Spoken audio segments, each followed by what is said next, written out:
Welcome in, ladies and gentlemen. I'm Ryan Novozsinky, joined here as always by Sudeep Tumma, the sports editor for the Ocala. We are here covering Oklahoma State's 24-21 exciting victory over the Iowa State Cyclones, the number 17 ranked team in the country, and obviously OSU is number 6. But they might go up a little bit in the rankings now after what a game this was, especially Spencer Sanders coming back. Obviously, you had a great running back duel, so to speak, in Chuba Hubbard versus Breece Hall. And then, oh my gosh, the defense again. They strike again. The OSU defense is killing it lately. And let's sort of start with Spencer Sanders going back. What did you see from him and sort of what was your expectations from him coming into this game, and did it pay dividends for you? Yeah, I mean, definitely. I mean, first of all, great. I mean, first of all, they got the win, right? Mm-hmm. He looked explosive once again, fully healthy, no question. But man, as a runner, I think 71 yards, but he just looked explosive, and they used him in ways that they can't use Shane Ellingwood, right? We obviously know that, right? Shane Ellingwood's a pocket passer. We heard it again and again. He's the Mike Gundy prototype, right? But no matter what, any offensive mind can, adapt the playbook. But with Spencer Sanders, it gives you a different element that you didn't have before, right? On read options, he can break out of the play or break out of the pocket. On the botch snap where it came behind, he was able to just pick it up, run around, make a play. On different types of plays, where the defensive line was just dominating OSU at times, at times they were just getting like this, right? Not dominating per se, but they would just make a play. Spencer Sanders has an ability, right? His legs are his biggest asset at times, and he can just break out, make a play, and create plays that OSU usually doesn't have with a guy like Shane Ellingwood, with Mason Rudolph. But no matter how good these guys are, right? Spencer Sanders just gives you that element, and overall, I think he played really well. You talk about the 2 picks, right? That's the first thing that comes to mind. First one just looked like, even in real time, Mike Gundy says also, but it looked like just a kind of fluke almost, right? Because it was a little bit underthrown, tipped up, goes up. Anytime you have a tip drill, it's always a little bit, shaky. Because the guy was wide open, it was a good read. He broke out of the pocket, obviously, right? Second one was a little bit different, right? Because you saw a little bit of zone defense. You had, looked kind of almost like cover 2, cover 3, where you had the cornerback drop, looked like the guy was open, and the safety went over and drove on it, right? That shouldn't have been passed, but, mistakes happen, right? Quarterbacks do throw interceptions. We know Spencer Sanders threw a lot of them last year. You obviously don't want the same thing, but it happens, right, from time to time. But overall, against a pretty solid, pretty impressive ISU defense, I think Spencer Sanders played really well. He gave this team what they needed, right? He once again, he looked like a guy who's got a big arm, right? Can make a lot of plays, can make a lot of throws. And then as a runner, he just gives you a different option, right? He opens up the run game more, because on those read options, you're dealing with 2 different guys, right? It takes one defender out of the box, put his eyes on Spencer Sanders. Then the other guy, then you got Chuba Hubbard overrunning, right? You got LD Brown, you got these guys. But yeah, you as a runner, you have that. As a passer, you have a guy who had a great game. Yeah, definitely. And you look at Mike Gundy and the quarterbacks that he's had, as you mentioned earlier there, and Spencer Sanders adds another element to it with the legs that he has and sort of the power that he's able to run with and elusiveness too. Yeah. I mean, this is a guy who's able to, like you said, in the read options, is able to get things done and get big yards on those plays, and then can air it out too. I mean, his arm strength is off the charts, and I think it's something that you're able to have a multifaceted guy in Spencer Sanders and with many talents. Yeah, I mean, the first thing we think of is always the runs, but let's not forget this guy's a passer, right? Mm-hmm. He can make plays at all 3 levels, right? He didn't do it as much with the short intermediate last year, right? But you knew he has a deep ball thrower, right? It's easier to teach the shorter stuff. You can't teach a guy who doesn't have arm strength to throw it down the field, right? That's difficult. That's impossible. Yeah, and the way he's able to improv too. You mentioned the Tyrese Williams thing. Right. Tyrese Williams went in. Spencer Sanders, high snap, or botch snap rather. Patience. Improvisation too. Exactly. The way he's able to make something out of nothing, to ad-lib, to go out there and have a great completion to Jelani Woods, which shout out to the Cowboy backs, by the way. I'm sure we'll get into that. But what a performance from them and from Spencer Sanders as a whole because of his way to improv. Exactly. And to add to that, I mean, Ozzie Wash, the first play that Tylan Wallace 50-50 didn't look like their normal chemistry, but something you saw last year from the very get-go against Oregon State last year, Tylan Wallace, Spencer Sanders, their chemistry always looked great. Mm-hmm. Toward the end of the year, when Dylan Stoner became the number 1, Braden Johnson stepped up. Their chemistry looked great. Timing is so important for quarterbacks and wide receivers, right? It's not just, hey, you're running that route. Understanding if a wide receiver prefers to catch a back shoulder, prefers to catch it over the top. Those things matter between quarterback and wide receiver, right? Those are things you practice, right, all the time. And to have that down with the receivers is so important. And Spencer Sanders has that, right? He can make all these throws. And, I think the play that detailed it best for me was the one where everyone's going to complain about the lack of PI, right? Where Tylan Wallace is going down. But it wasn't the offensive PI. It was the one before that. And what I loved most about that play was when you saw when Spencer Sanders launched that ball, he threw it when Talon Wallace was 4 yards behind Right. Anthony Johnson Jr., right? When that ball got delivered, Talon Wallace was 2 yards ahead. To trust your receiver and to know that he has a speed to get past his cornerback when he's still 5 yards away from his cornerback, when you're throwing it, if you just look at the cornerback, you say, oh, no, you shouldn't be thrown. But by the end of it, Talon Wallace is past Anthony Johnson. That's trust, and that's confidence, and that's great play by Spencer Sanders. For sure, yeah, and this wasn't your run-of-the-mill defense either. This is a very talented Iowa State defense that Spencer Sanders, obviously a couple weeks off, and let's be real, like a year off if we want to count it like that, was able to go out and really dice through this Iowa State defense. I mean, he put up good numbers today, obviously both on the run and through the air, and he was someone that was able to find interesting targets too, not just Tylan Wallace, who obviously has a great chemistry with, but Jelani Woods, Landon Wolf even at a point. Yeah. All these other guys, Dylan Stoner to an extent, and was able to have a multifaceted attack, which really just speaks to Casey Dunn's creativity out there as a play caller, and Mike Gundy's scheming and everything like that, and Spencer Sanders' abilities as a whole. Yeah, with no Tay Martin, it looked like Landon Wolf came back in emergence, right? Like, this guy's reliable. Who would have thunk it? Yeah, call him whatever you want.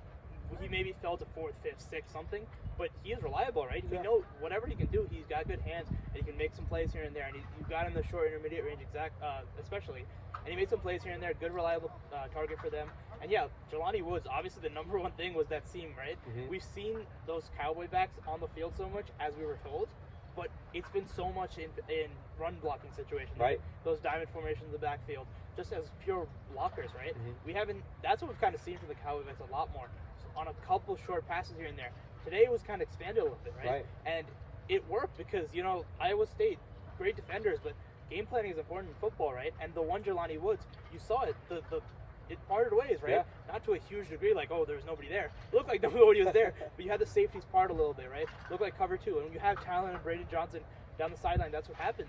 Then you get a wide open Jelani Woods down the seam. That's what happens, right? And understanding that. Great job by Casey Dunn, great job by Mike Gundy, and finding Jelani Woods wide open, who's obviously a big target at 6'7", an athletic guy, and a very impressive guy. For sure, yeah, and you look at all the stuff that happened on the offensive side of the ball. What really stuck out to me was sort of the balance in all facets of this game, right? Not only do you have a great offensive attack, but as we've seen in past weeks, you also had a great attack on the defense, right? Yeah. You saw all these guys out there. Colby Harver-Appeal is someone that sticks out to me. Trey Sterling, again, one of the greatest safety duos in the country, right? I think so, yeah. and you look at it and the way they're able to tackle, the way Colby Harver-Appeal is able to swing momentum by being that ball-hawking center fielder, by being someone who could take momentum, not only just a possession away, but momentum away from Iowa State, who's charging down the field, trying to convert something early on in the second half, but is able to take it away and really lunge out there. I know Gavin and him were going at it after the game and saying maybe that might have been one of his favorite plays ever. I don't know. You never know. But all these other guys in the defense, defensive line, linebackers, what did you see from the defense today that really stuck out to you? I mean, let's start at the back end, right? I've been saying this game after game. You're not going to see Colby Harville's impact so much with interceptions after 2019.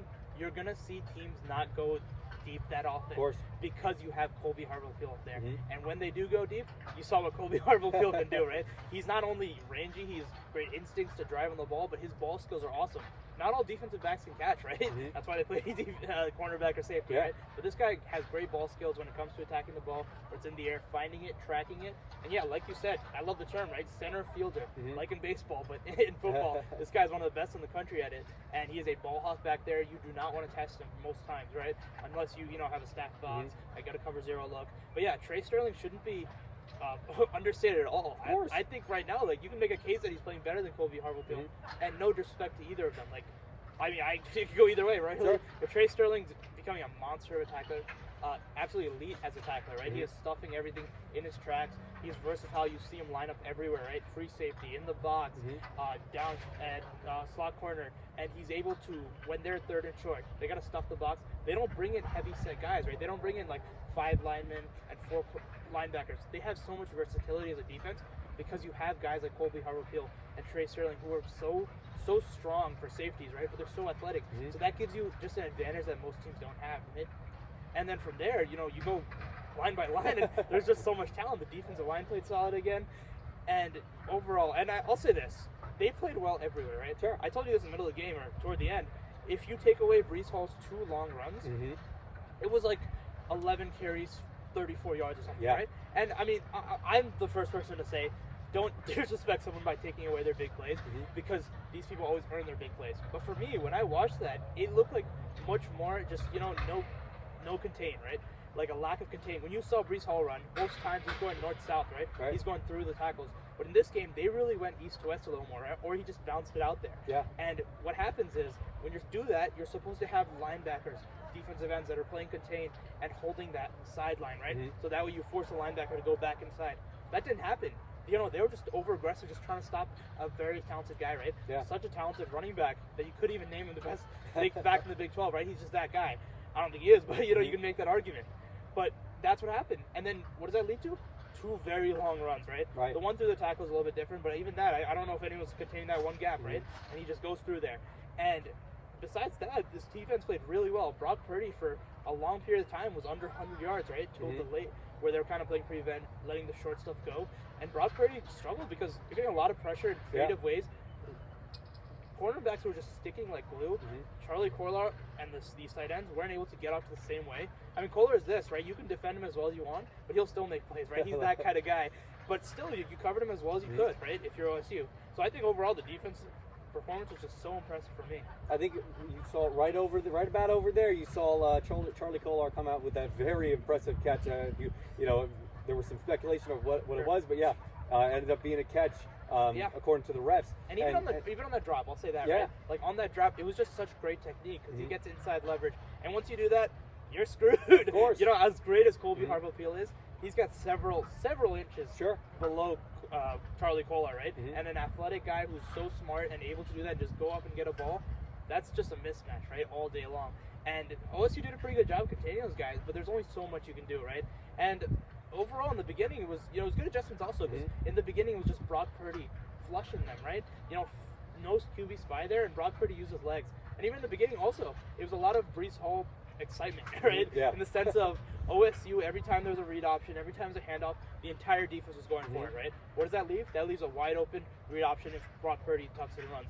That's what he did on that touchdown, and that's what helped pay dividends at the beginning. But as OSU's defense adjusted, I think it ended up really well. Really good performance for OSU's defense. For sure, yeah. And as a whole, and it's something I also want to touch on before we head out of here, is sort of the performance from this defensive line too. I think the way they were able to apply pressure, stuff the run, and also, I mean, Trace Ford, this guy is a QB pressure machine. Oh my goodness. What were you able to see from this defensive line? I always say, starting Trace Ford, he is so versatile, right? That's what makes him eye candy. The guy who is so big and so athletic that he can just move all around, right? Linebacker, defensive end, defensive tackle, slot corner. He's that guy. But his number one trait, I always say you want to be a jack of all trades, but you don't want to be a master of none, right? You want to be really good at something. And his really good thing is pass rushing. He's so versatile, and that's what makes him so exciting. But you should not forget how good of a pass rusher he is, right? First and foremost, this guy, spin moves, finesse. He's got a little power, but he's a lot more of that finesse, right? He is great on those moves, and he was just going one-on-one with the right tackle most of the game, and he got a lot of pressure, right? You saw the one sack, but overall you saw a lot of pressure from this guy, right? And that's something that I think kind of went a little bit understated in this game. Was there was a lot of pressure on Brock Purdy, where he got the ball out. He's very smart. He's very intelligent, so he got the ball out a lot. But a lot of that was kind of forced a little bit, just a half second early because of that blitzing. But yeah, the entire defensive line, I think, played really well. Great contain, right? Like I said, they were stuffing the middle, right? Really stuffing it. But the edges is where it wasn't even you don't play bad on the edges. It's technique, right? Game planning. It was just a little bit undisciplined, but they got that fixed, and they contained Breece Hall, and they won this game. Like you said, another great performance from this defense and another great performance from OSU overall. And we will have all of this coverage for this game on our site, Ocali.com. And for the next couple of games, too. OSU's got Texas next week. Tune into all of our coverage for that throughout the week. And for everything else on OSU, go to Ocali.com. For Ryan Novozsinky, joined here, as always, by Sudeep Tumma. Have a great day.